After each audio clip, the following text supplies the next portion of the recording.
नमस्ते दोस्तों, मैथ जी के जीआई चैनल में आप सभी का फिर से स्वागत है। आज हम लोग विलोपन विधि सीखेंगे। दो समीकरण को विलोपन विधि से किस तरह से हम लोग समाधान करते हैं उस चीज़ को हम लोग सीखेंगे। देखिए, नाम ही है विलोप, तो विलोप का अर्थ है जो हटाना। तो आइदर हम लोग को x को हटाना है या y को हटाना है। तो चूँकि आइदर x हटेगा या y हटेगा या विलोप होता है, इसलिए इस विधि का नाम होता है विलोपन विधि। तो चलिए अब हम लोग मैथ को शुरू करते हैं। देखिए, यहाँ हमारा दो इक्वेशन हमारा दे के रखा है। देखिए, पहला इक्वेशन क्या है या समीकरण क्या है, 2x + 3y = 8 है। और दूसरा इक्वेशन या समीकरण है 5x + 4y = 13 है। अब विलोपन विधि हम लोग शुरू कर रहे हैं। देखिए, हम लोग चाहे तो x का विलोप हम लोग कर सकते हैं या y का विलोप हम लोग कर सकते हैं। तो मैं इस मैथ में x का विलोप करके पहले दिखा रहा हूँ, आप लोग y का विलोप करके भी कर सकते हैं। तो चलिए कैसे विलोप कर सकते हैं हम लोग। देखिए, ये देखिए, हम लोग मान लेते हैं ये मेरा इक्वेशन नंबर 1 है या समीकरण मेरा 1 है और ये मेरा समीकरण नंबर 2 है। अब हम लोग क्या करेंगे, देखिए, हम अगर x का विलोप अगर हम लोग करना चाहते हैं तो देखिए, यहाँ पे x के सामने 2 है और यहाँ x के सामने 5 है, दोनों अलग अलग है।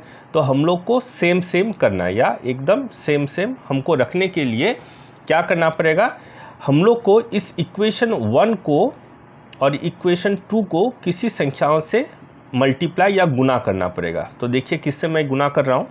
देखिए, यहाँ पे 5 है इक्वेशन नंबर 2 में और इक्वेशन नंबर 1 में मेरा क्या है, 2 है। तो हम लोग उल्टा कर देते हैं, इस 2 को हम लोग इक्वेशन नंबर 2 से मल्टीप्लाई कर देते हैं और ये 5 को हम लोग इक्वेशन नंबर 1 से हम लोग मल्टीप्लाई कर देते हैं।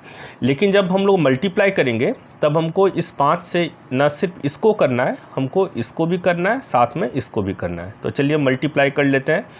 5 और 2x को अगर मल्टीप्लाई करेंगे तो 5 दूना 10x हो जाएगा, फिर प्लस प्लस ही रहेगा, 5 तिया 15, y हो जाएगा = 8 पंचे 40 मेरा हो जाएगा, हो गया। अब उसी तरह से हम लोग क्या करेंगे, 2 को इससे भी मल्टीप्लाई करना है, 4y से भी करना है और 13 से भी मल्टीप्लाई करना है। चलिए कर लेते हैं। 5 × 2 दैट इज़ 10x प्लस 4 दूनी 8 y बराबर 13 दूना 26। अब हम लोग क्या करेंगे, इसको हम लोग सब्ट्रैक्ट कर लेंगे, मतलब इस वाले को हम लोग ऊपर वाले से माइनस कर लेंगे। तो माइनस करने के लिए हम लोग को क्या करना पड़ेगा, नीचे के साइन का हम लोग को उल्टा लिखना पड़ेगा। देखिए, 10x के सामने अगर कुछ साइन नहीं है तो हम लोग को मान लेना पड़ता है वो प्लस है, तो हम लोग उसका उल्टा साइन ले लेंगे माइनस। यहाँ पे देखिए प्लस है, 8y के सामने प्लस है तो हम लोग उल्टा साइन ले लिए माइनस। उसी तरह से 26 के सामने कुछ नहीं है मतलब प्लस, तो उसका उल्टा साइन हम लोग ले लिए माइनस। अब 10x का साइन माइनस हो गया, 8y का भी माइनस हो गया और 26 का भी हो गया माइनस। तो चलिए करते हैं। देखिए, इसके सामने कुछ साइन नहीं है तो इसका मतलब प्लस, तो प्लस 10x से माइनस 10x मेरा कट के मेरा एलिमिनेट हो गया या विलोप हो गया। तो इस विधि को हम लोग एलिमिनेशन मेथड भी हम लोग बोलते हैं, चूँकि एलिमिनेट या विलोप मेरा हो रहा है।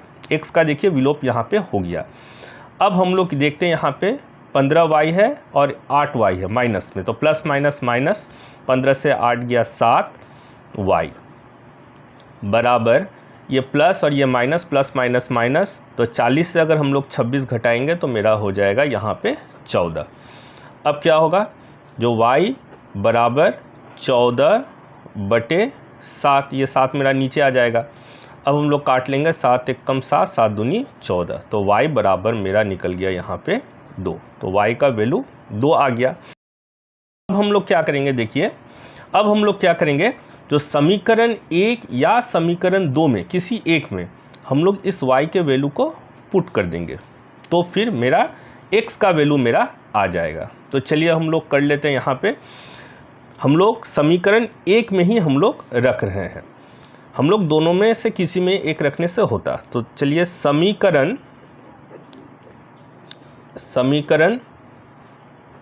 1 में y बराबर 2 रखने पर,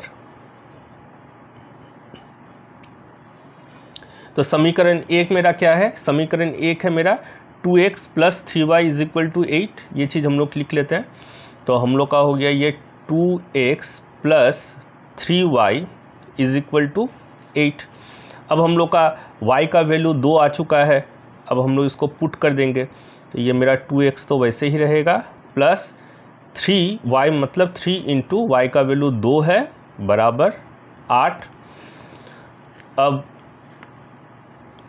2x प्लस 3 दूना 6 बराबर 8, फिर आ गया 2x, इसको हम लोग उधर भेज देते हैं तो साइन मेरा चेंज हो जाएगा। तो प्लस 6 था तो ये -6 आ गया। फिर 2x इज इक्वल टू 2 हो गया, इसलिए x बराबर 2 और ये फिर मेरा नीचे 2 आ गया, कट करके मेरा बराबर 1/1 का मतलब 1। तो x का वैल्यू मेरा कितना आ गया, x का वैल्यू मेरा आ गया 1। से x का वैल्यू मेरा आया 1 और y का जो वैल्यू आया वो मेरा आया 2। तो इस मैथ को हम लोग विलोपन विधि से हम लोग सॉल्व कर चुके हैं। विलोपन विधि से सॉल्व करके मेरा फाइनल आंसर जो आया वो x बराबर 1 और y बराबर 2 है। अब देखिए एक सवाल उठता है, हम लोग जो आंसर निकाले हैं क्या वो सही है ना गलत है। इस चीज़ को भी हम लोग चेक कर सकते हैं। कैसे? हम लोग जो x या y का वैल्यू हम लोग निकाले हैं, हम लोग चाहे तो 1 नंबर इक्वेशन में या 2 नंबर इक्वेशन में किसी एक में अगर हम लोग पुट कर देते हैं तो फिर LHS वाला जो पार्ट है अगर RHS के इक्वल आ जाता है तो हम लोग बोलेंगे जो वो सही है। लेकिन LHS वाला पार्ट में x और y का वैल्यू पुट करने के बाद अगर RHS वाले के बराबर ना आए तो फिर हम लोग समझेंगे जो कहीं पर हम लोग कैलकुलेशन में मैथ में रॉन्ग किए। तो चलिए हम लोग चेक कर लेते हैं हम लोग सही किए हैं कि नहीं आंसर। तो मान लीजिए इक्वेशन नंबर 1 में ही हम लोग बिठा करके चेक कर ले रहे हैं। तो ये 2x प्लस 3y बराबर 8 मेरा है। अच्छा चलिए ठीक है, 2 x का वैल्यू हम लोग का आया था 1, 3 और y का वैल्यू मेरा आया था 2 बराबर 8। अब देखते हैं आता है कि नहीं बराबर 8। तो 2 1 कम 2 और 3 दूना 6, तो देख रहे हैं हम लोग 6 और 2 8, हाँ 8 बराबर 8 आ चुका है जो कि सही है। इसका मतलब हम लोग जो ये मैथ किए हैं, ये जो कैलकुलेशन हम लोग किए हैं, ये पूरा कैलकुलेशन मेरा करेक्ट है, जिसमें x का वैल्यू 1 और y का वैल्यू मेरा 2 है। मैं इस चीज़ को फिर से हल्का रिपीट कर रहा हूँ। हम लोग इस विधि को विलोपन विधि इसलिए बोलते हैं क्योंकि यहाँ पे आइदर x या y का विलोप हो रहा है। तो इस मैथ में मैंने x का विलोप किया है, आप लोग चाहे तो y का भी विलोप कर सकते हैं। तो यहाँ x का विलोप हो जाने के बाद जो मेरा y का वैल्यू आएगा उसको हम लोग समीकरण 1 या 2 किसी में भी हम लोग रख सकते हैं। यहाँ समीकरण 1 है ये, 2 ये है, किसी एक में हम लोग इसको रख सकते हैं। मैंने यहाँ समीकरण 1 में बैठाया है y का वैल्यू 2, तो उसको फिर अगर कैलकुलेशन करेंगे तो फाइनली मेरा x का वैल्यू जो आ जाएगा वो आ गया यहाँ पे 1। तो इस पूरे समीकरण को सॉल्व करने से मेरा x का वैल्यू 1 और y का वैल्यू 2।